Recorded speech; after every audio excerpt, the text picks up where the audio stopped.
Hello everyone, this is Sheshe, and today I'm coming on to do a video response to the Heartfelt Creations collaboration hosted by, I guess, Poet Spice, Jamie.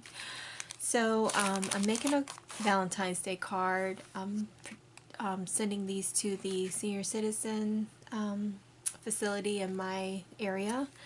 So I'm making a lot of cards this season. So I'm using this set by Heartfelt Creations. It's the Sweethearts border. So I'm making a really elegant card. So I hope you like what I do with that set. I'm going to use these Eyelet hearts and layer the hearts.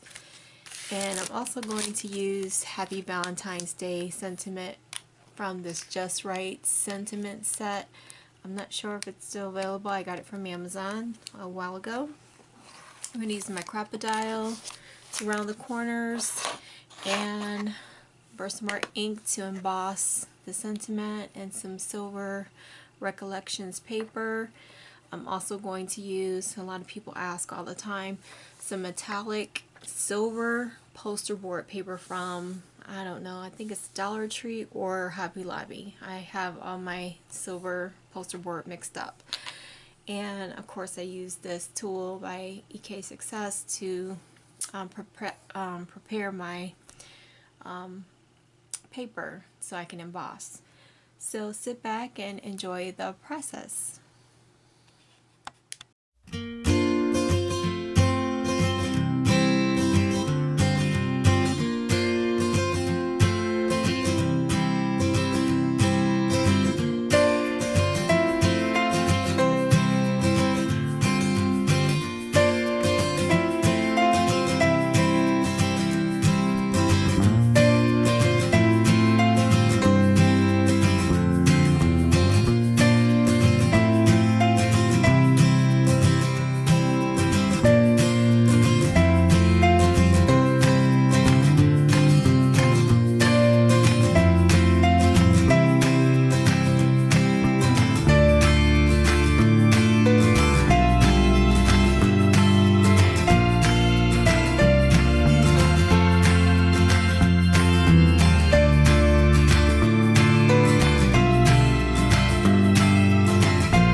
Okay, here's the finished card. I think it turned out so beautiful. I'm still debating whether or not I'm going to keep this strip of silver washi on the bottom. I don't know. What do you think? Let me know in the comment section below. But I think it turned out really pretty. So, as you can see, I had a time debating how to do the bottom portion of the card, but I think it turned out really cute and elegant. So I did cut out the top part by hand, which I could have used the die, but I just decided to go ahead and cut it out because I was already you know, tracing the bottom portion anyway, so I just went on ahead and cut it out by hand. But you can use the die to cut out the top part and then trace the bottom part, but it's all up to you. It's your die set. So here you go. I hope you're inspired to create one of your own. So take care, everyone. Have a fabulous day, and I'll include some pictures at the end so you can get a closer look.